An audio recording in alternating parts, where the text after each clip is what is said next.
Bienvenue aux jeunes et adolescents précisément, mais de façon générale, finalement, bienvenue aux parents, parce que la question qu'on va aborder maintenant nous concerne tous, nous les femmes, les hommes, parce que c'est comme ça. Mais aujourd'hui, on veut mettre un accent particulier sur les jeunes et les adolescents en abordant cette question de santé, n'est-ce pas? Les menstruations, voilà. On a crevé l'abcès comme ça, on sait de quoi on parle. Mais c'est vrai que de moins en moins, le mot est employé ailleurs. On parle carrément des règles, n'est-ce pas? Donc ce matin, nous voulons parler des règles chez les jeunes et les adolescentes. Et nous en parlons avec des jeunes et des adolescents. On a bien équilibré les choses. Une jeune, deux jeunes, une jeune, deux adolescents. Jenny, d'abord, bonjour.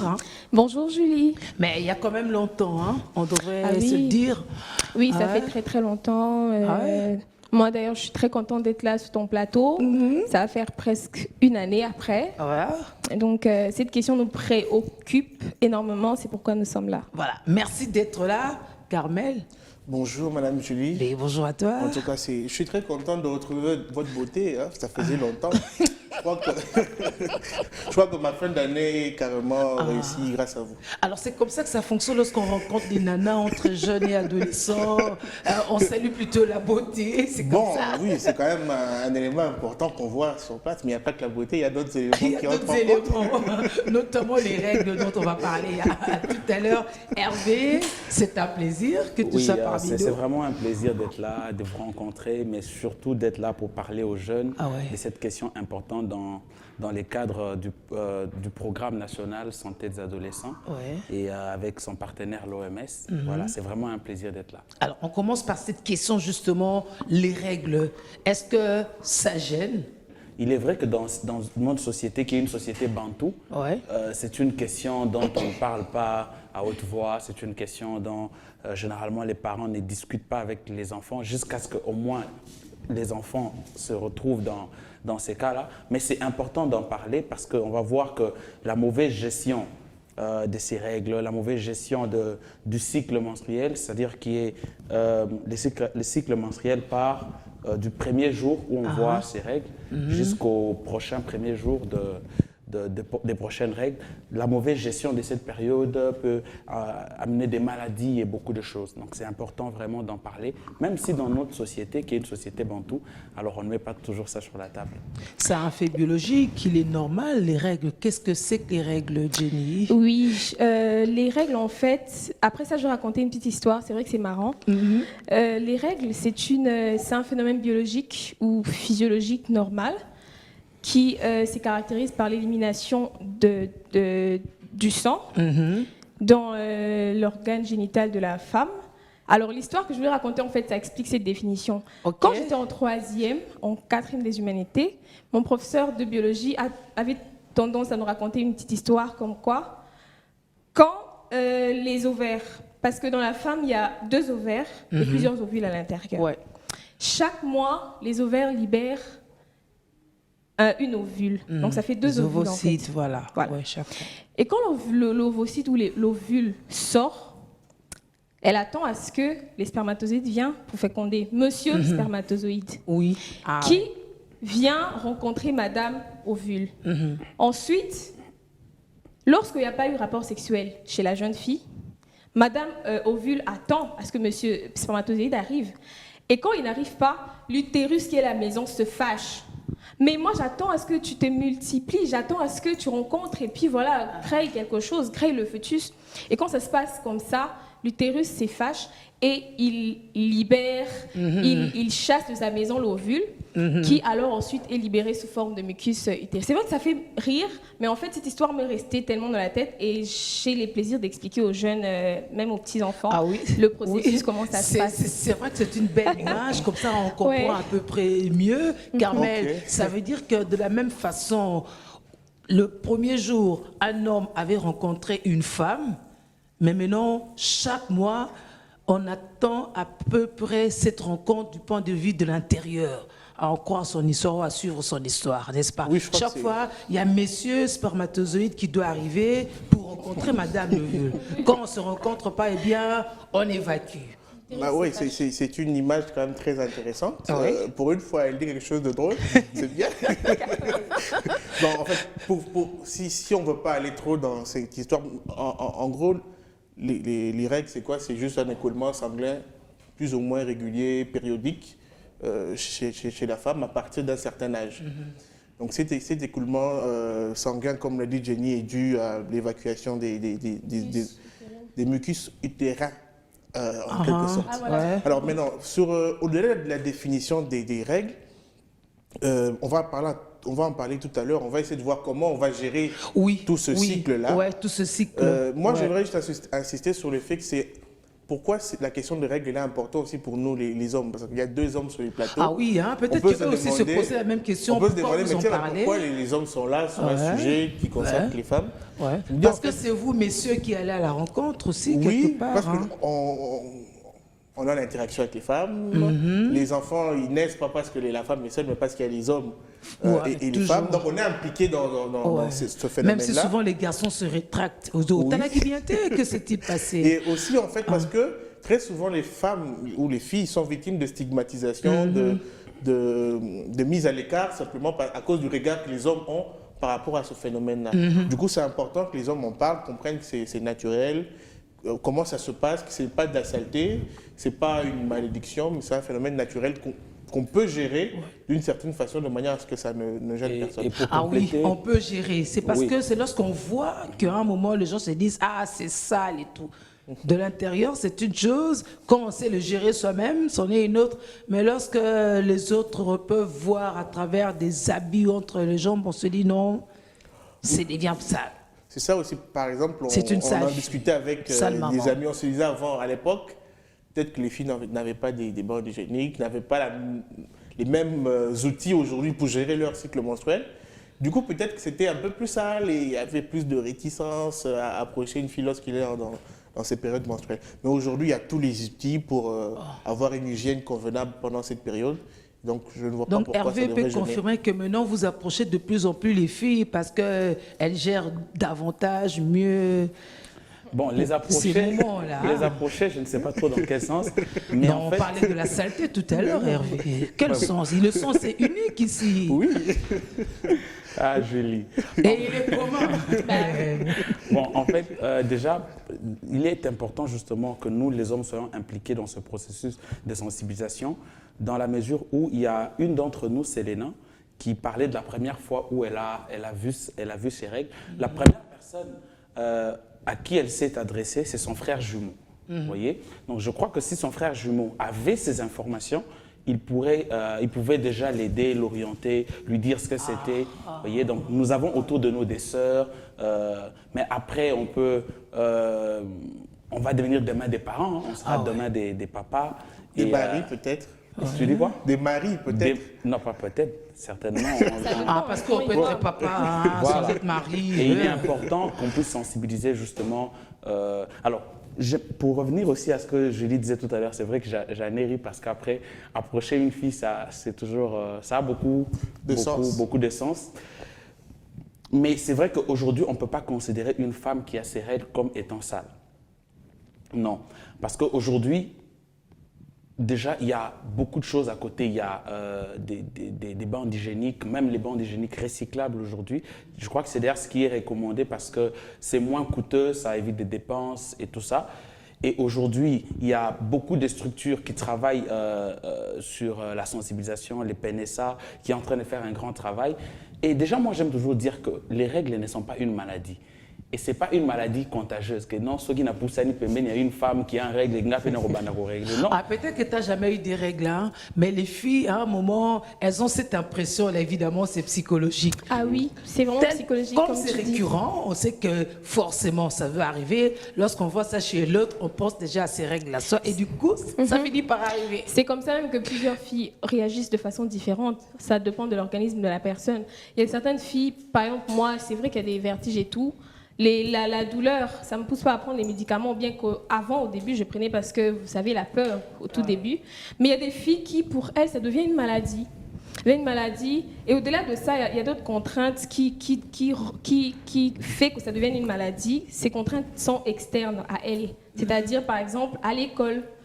et que voilà, elle veut bien être à l'école, elle peut maîtriser la douleur, elle veut aller à l'école, mais après à l'école il y a pas suffisamment d'installations hygiéniques pour se changer. Et donc, entre guillemets, ça devient une maladie pour elle. Elle dit, autant rester à la maison. Il n'y a pas d'installation hygiénique, il n'y a pas d'eau. On en arrive justement à cette gestion, à cette hygiène menstruelle qui est fondamentale si réellement on ne veut pas avoir des sales filles, des sales adolescentes, des sales jeunes. N'est-ce pas? C'est fondamental. C'est fondamental, en fait. Je serais certainement complètement par quelqu'un qui veut oui, en fait, juste pour aller dans le sens de l'hygiène menstruelle, je crois qu'on a plus ou moins compris, les téléspectateurs ont plus ou moins compris ce que c'était les règles. On a dit que c'était c'est que c'est pas un sujet tabou. C'est pas un sujet tabou, c'est naturel. C'est un écoulement périodique qui arrive, qui intervient. Parce que si ça n'arrive pas, c'est un problème. Hein? Oui. Oui. Dans plusieurs sens, cette fois-là, Hervé. Quand ça arrive, c'est un signe que la fille peut concevoir. Voilà. C'est une bénédiction. C'est une bénédiction, en fait. Presque. Alors, il y a les règles, la menstruation, c'est cet écoulement-là. Il y a aussi le cycle menstruel. Le cycle menstruel, ce n'est que la période qui part du moment où on voit l'écoulement sanguin jusqu'à la veille du prochain écoulement. Alors, maintenant, pendant ces cycles menstruels, ce que la jeune fille ou la fille doit faire, c'est d'avoir une certaine hygiène. C'est vrai que d'habitude, on a une hygiène corporelle, physique, mais particulièrement dans cette période, il faut une hygiène supplémentaire, je pourrais dire, pour rester propre. Et dans le cas de cette hygiène, on peut utiliser des serviettes hygiéniques, d'abord. Il y a différents types de serviettes hygiéniques qui sont recyclables, qui sont à usage unique. Mais c'est quand même important dans le choix des serviettes de voir quels sont les meilleurs, le type qui correspond le mieux à votre physiologie, parce qu'il y a des serviettes... Selon que vous soyez abondante ou pas, selon que vous soyez un peu plus grande ou petite, voilà, tout ça. Et puis il y a des serviettes en fait, qui peuvent parfois créer des éruptions cutanées qui ne sont pas de bonne qualité, qui n'absorbent pas suffisamment le liquide. Donc dans ce choix-là, il faut vraiment être regardant.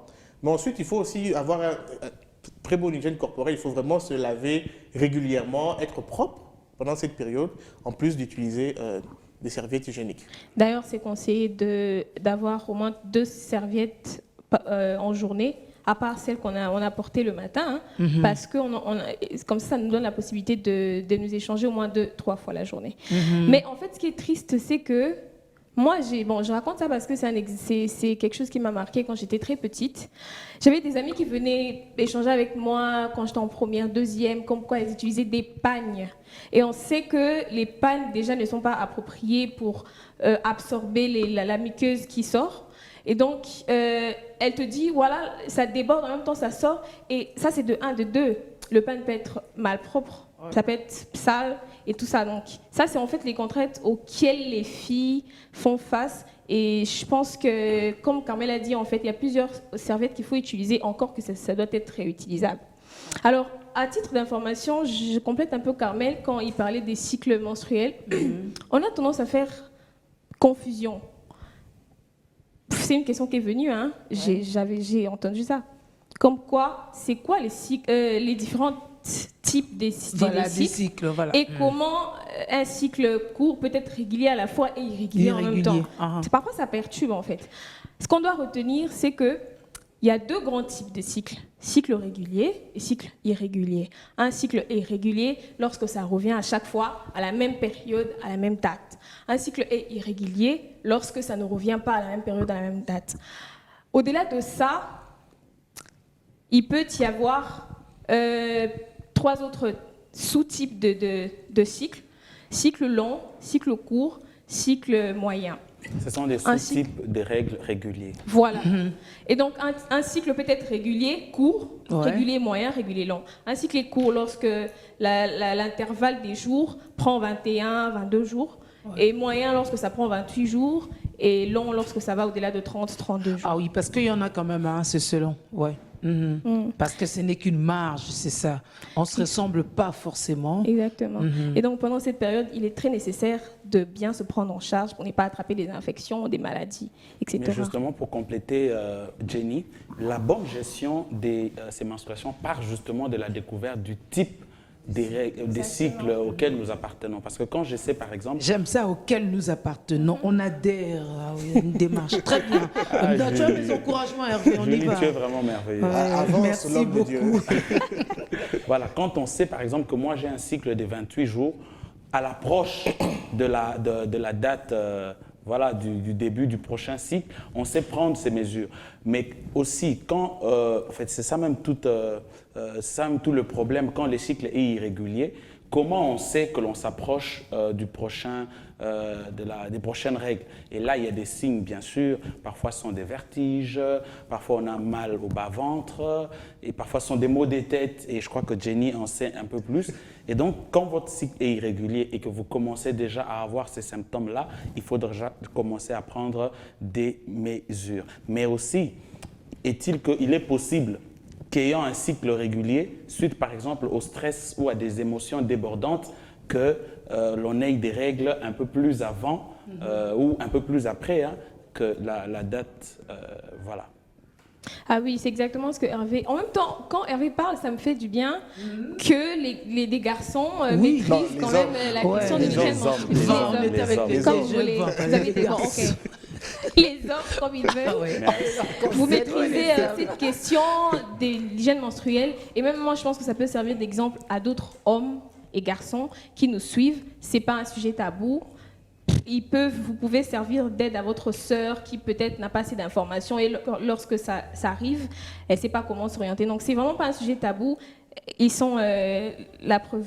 Ok, mais au-delà de ce qui a été dit, en fait, le gros du problème, c'est l'anticipation. Bien gérer ces règles, c'est anticiper, savoir à quel moment ça va arriver et prendre des dispositions, comme l'a dit Hervé. Ça nous évite aussi d'avoir peut-être des railleries. Imaginons, par exemple, qu'on a vu énormément, j'ai moi-même connu ça lorsque j'étais élève, une collègue de classe qui est dans la salle comme ça, elle est tachetée, sa jupe devient tout rouge et tout ça. Et très souvent, elle est la victime d'insultes, de railleries.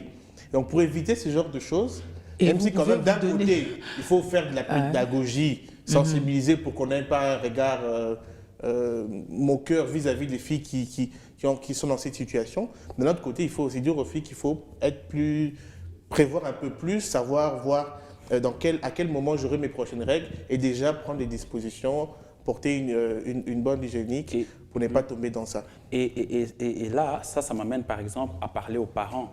Parce que je crois que la première entité où l'enfant passe le plus de temps et est le plus à l'aise pour discuter de tous ces sujets devrait essentiellement être la famille. Or, beaucoup de jeunes filles n'avaient jamais été initiées à ça.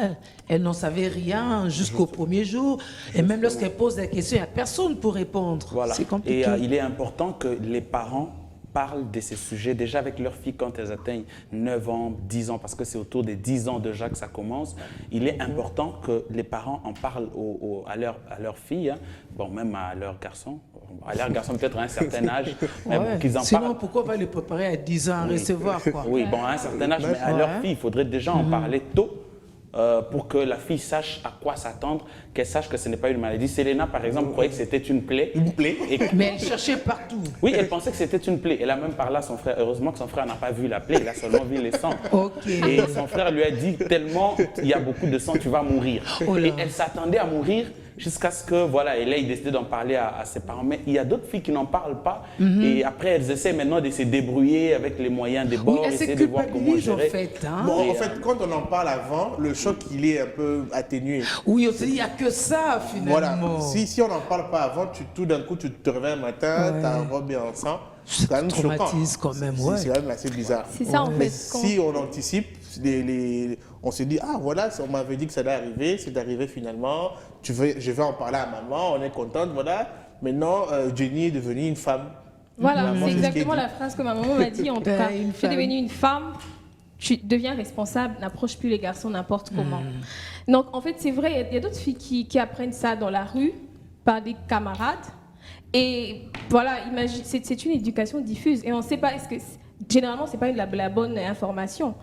Par exemple, pour le cas de Selena, elle n'a pas appris ça ni à la maison ni à l'école. Moi, c'est différent. Moi, je n'ai pas appris ça à la maison, mais à l'école, j'ai eu la chance d'étudier ça avec l'éducation à la vie. Et au moins, à l'avance, j'avais une petite idée. Quand c'est arrivé, j'ai pas paniqué. Mais pour compléter, en fait, Hervé, moi, je pense que l'éducation doit commencer à la maison. Absolument. Les parents doivent parler à leurs filles de s'apprêter pour attendre qu'à telle période de la vie, tu vas voir des règles, tu vas voir le sang, ne panique pas si ça arrive, il faut faire ceci. Et au-delà de ça, il y a les écoles aussi qui doivent renforcer l'information que les enfants ont déjà reçue à la maison pour que on ait de moins en moins des problèmes autour de l'ignorance sur cette question. Ah oui, c'est bien de les préparer à recevoir les règles, mais c'est aussi beaucoup mieux de les préparer à cette hygiène, n'est-ce pas? Sinon, ça paraît à peu près comme un jeune homme normalement. On n'apprend jamais à quelqu'un à faire l'amour, qu'on se le dise, mais c'est un peu comme par instinct que chacun y va. Dans le sens qu'il faut. Mais maintenant, qu'est-ce qu'on dit à l'enfant, qu'est-ce qu'on dit aux jeunes, qu'est-ce qu'on dit à l'adolescent par rapport à l'hygiène menstruelle? Et je précise aussi que l'information, on donne et aux garçons aussi. Parce qu'un garçon à qui on a jamais, ou peut-être qu'il a eu une mauvaise information sur les règles, comme quoi c'est un état d'impureté et tout, si on ne lui a pas donné la bonne version, on ne lui a pas donné la bonne information sur comment se comporter envers les filles, peut-être les sœurs ou à l'école, c'est comme ça qu'on a des réactions barbares, des garçons qui insultent les filles et tout. Donc l'information est donnée et aux filles et aux garçons pour ne pas mal réagir lorsque une fille est pendant sa période de règles. Quand on a ces règles, on se lave combien de fois? Là, peut-être Jenny pourra nous dire précisément comment elle fait. Moi, en fait, ce que j'allais insister sur juste un fait, c'est que l'information, lorsqu'on la donne à la jeune fille, elle doit être complète. Dire qu'on lui donne d'abord l'information pour lui dire qu'il y a un tel phénomène qui va arriver à un certain âge. Ensuite, lorsque ça va arriver, il faudra être en mesure de comprendre quel type de cycle tu as. Il y a un cycle menstruel qui va séparer 2 écoulements. En fonction de ces cycles, de ton cycle menstruel, tu seras amené très régulièrement pendant le cycle à apporter une serviette hygiénique ou une recyclable ou non. Tu seras amené à avoir une hygiène un peu plus, disons, pointue ou intense. Ouais. Donc une hygiène plus régulière, plus poussée pendant ces périodes-là. Et cette période-là va marquer le moment où tu seras en mesure de concevoir. Donc quand on donne toutes ces informations sur l'hygiène pendant cette période-là, les conséquences qu'on peut avoir si on a une activité sexuelle à partir de ces premières règles, et si on donne également des informations sur les risques d'avoir des règles douloureuses, la façon de gérer tout ça, je crois que l'information est complète et là, la jeune fille est préparée suffisamment pour ces informations, c'est entre autres ce que vous, en tant que père éducateur, partagez, non? Oui, parce que déjà, parlant des règles douloureuses, ce n'est pas parce qu'on a des règles douloureuses qu'on a forcément des infections. Ça peut être naturel comme ça et tout. Et il faut savoir également, même par rapport à ces douleurs, c'est conseillé de ne pas prendre des médicaments. C'est conseillé de faire avec ces douleurs. Ce sont des douleurs qu'il faut arriver justement à surmonter. C'est comme le cas extrême, vous voyez votre médecin. Voilà, voyez un médecin. Et même pas voilà, c'est très bien d'ailleurs, puisque vous parlez des médecins.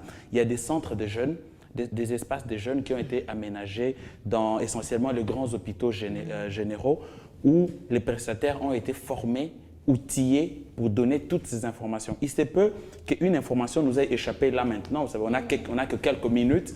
Il est possible, mais s'il y a un jeune qui a besoin de plus d'informations, il peut se rendre auprès dans ces espaces-là et il aura des amples détails, des amples informations. Donc, dans tous les grands centres de santé, on peut accéder à ces informations. Voilà, il y en a à Kitambo, à Ndjili, à Massina, à Kimbaseke.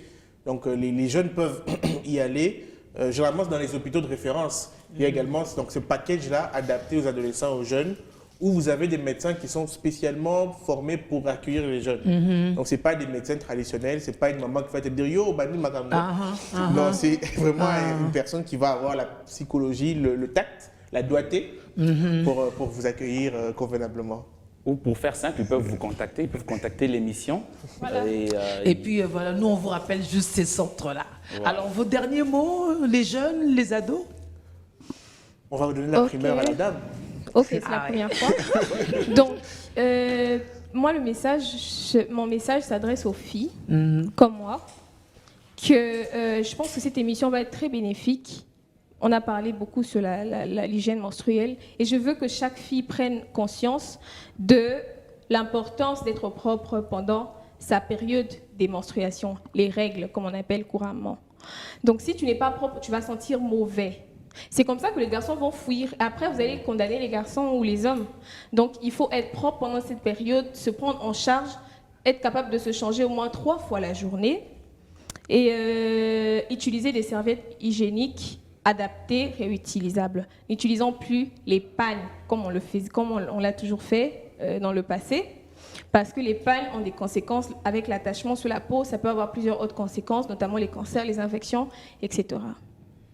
Merci beaucoup à la fille. Moi, pour aller un peu, on a parlé de la jeune fille, mais il y a des éléments également qui ne dépendent pas de la jeune fille. C'est vrai qu'elle doit avoir une hygiène convenable pendant cette période, mais également on doit mettre autour d'elle des outils qui lui permettent d'avoir cette hygiène-là. Exactement. Si la régie des eaux décide qu'il n'y ait jamais d'eau. Donc voilà pourquoi moi je demanderais aux parents, aux responsables d'école, aux responsables de centres de santé, des espaces des jeunes, d'aménager des toilettes spécifiques aux femmes avec des dispositifs leur permettant de se laver, de se nettoyer si elles sont en période menstruelle pendant les cours et tout ça.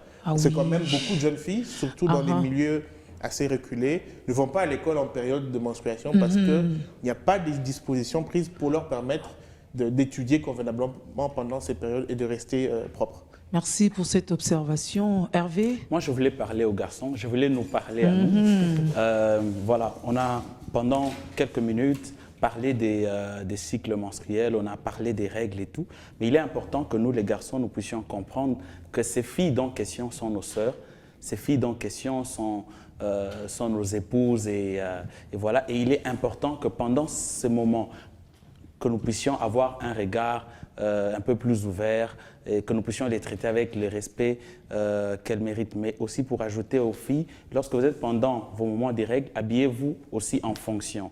C'est important. Et voilà. Du reste, nous disons merci au PNSA. Qu'est-ce que tu entends par en fonction? Pas trop serré? Pas trop serré, pas des habits de couleur blanche. Pas qui laisse défiler? Oui, pas des habits de couleur blanche de préférence. Ça, voilà, c'est voilà. Du reste, je dis merci au PNSA et à toutes les structures qui travaillent pour que les jeunes aient la bonne information et qu'ils sachent se préparer en conséquence. Nous, on vous dit merci aussi. Merci. Pour votre passage, pour ce partage, n'est-ce pas? Et à très vite, cette fois-là, on sera sur des pratiques traditionnelles mais néfastes, n'est-ce pas? À bientôt.